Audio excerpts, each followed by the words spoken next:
Hey guys, Youngblood with you, and I wanted to address something today because I've gotten a lot of questions and comments in my comment section, especially in the Star Citizen videos, specifically saying things like, I can't believe how much these ships cost, or are the insane ship prices just because they're for Kickstarter? So as far as I can see, the game is a spaceship capture the flag. I would advise not to invest a single dollar into it until the game is finished.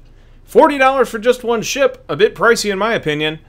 Or, how could someone be stupid enough to spend $350 on a ship that you can lose?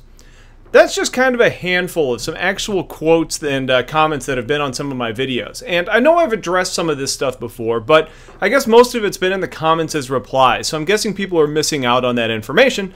So I wanted to clarify some of that because I think there's some really important points here to talk about. The first one is that everything in this game at this point is designed to help fund the game. Think of it as a crowdfunding expenditure if you're trying to justify your purchases here. You're supporting the development of this game by purchasing a virtual ship. Now that ship will be made available to you in the game once it's actually been released. If you buy a ship package, for example one that comes with a complete game like most of them do, you're going to have the full game at release as well as the ship that you actually purchased. That's kind of the mindset that we need to kind of keep in mind when we're making purchases. You're supporting the development of the game, and that's what we're giving our money towards. The ship that you're getting in return is really your reward for getting in early. Now, ships do seem expensive. I mean, and I felt the same way, but they're not all that way. You know, for example, you can get an Aurora for $40 and have the whole game and that ship when the game first releases. Now, if you consider that if you wait until the full release of the game's actually going to be $60, meaning that you're saving $20 in the long run. And I know I've said that several times. Now, on top of that, there's stuff to do in the meantime. You're not just sitting around twiddling your thumbs. You can get into the Arena Commander and fly in combat now. You're going to have access to the full beta when the game finally releases. It's, those types of things.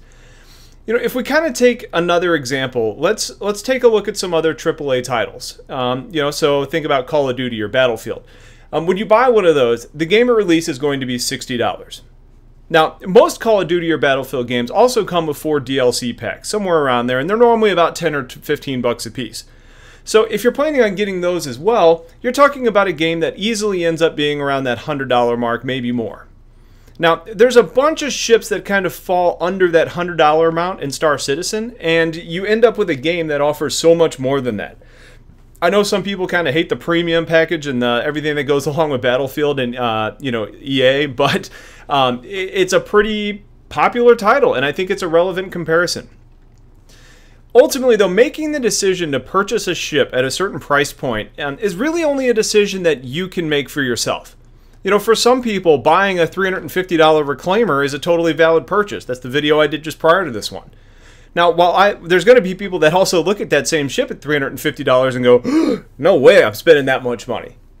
Now, the ones who are buying it are the ones that are excited about the game, that are happy to help donate money towards its funding overall, specifically with the funding and development of that particular ship. And it's also people that have the funds available to make that purchase. Now, the justification for spending money is totally up to every single person. If you can't or really just don't want to spend a lot of money, you really don't have to. Every single ship in my videos that you've seen or I've talked about are going to be ships that are available for purchase with the in-game currency once the game's actually been released. There's other things to keep in mind here too. For people like myself who don't have time available to spend 25, 30 hours a week gaming, and other people, maybe that's because of real life commitments. For me, I've got work and family and other hobbies that I do. It's just hard to find that time available. So for people that take that mindset like me, it's worth spending a couple $100, to get the ships that are going to give me enjoyment right from the point of release. I can go out and do what I want in the persistent universe based on my purchase, all while funding the development of the game. It's really all about how you can justify your own decisions. If you don't feel right about spending a lot or a specific amount or buying a certain ship, you probably shouldn't do that, and you don't have to. Now, people are concerned that this is all pay to win as well, and there's posts all over Reddit and the RSI boards, and I see comments about it in my comment section. And I think some of that is because, like right now, something like the Hornet, especially in the hands of a good mouse and keyboard pilot, is a ship that really is kind of feared. But the Hornet's actually going to be very limited in its usage once we get to the persistent universe. Something more along the lines of a 300 or an Aurora, it's probably going to give you better range. It might be more fuel efficient. It might have the ability to explore better, those sorts of things. Some ships are highly specialized, while others are going to be more of jack of all trades. So if you're wanting to go into like transportation, for example, something like a Constellation Taurus is going to carry more cargo than something like an Aurora. It's a bigger ship, it costs more, but there's other things to consider.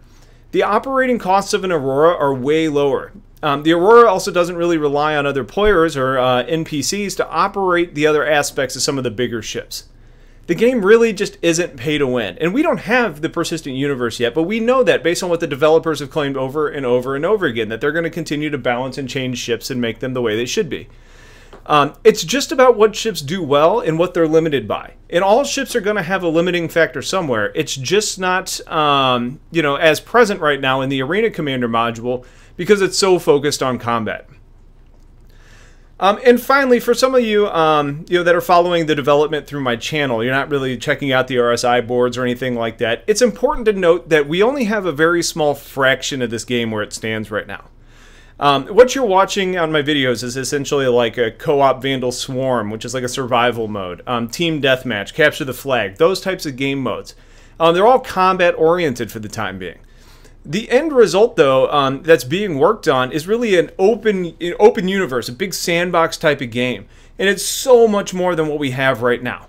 So if you think people are buying, several $100 ships, especially some of the big multi-crew ones with the intention of only using that in the dogfighting module, you're wrong. It's just not how it is.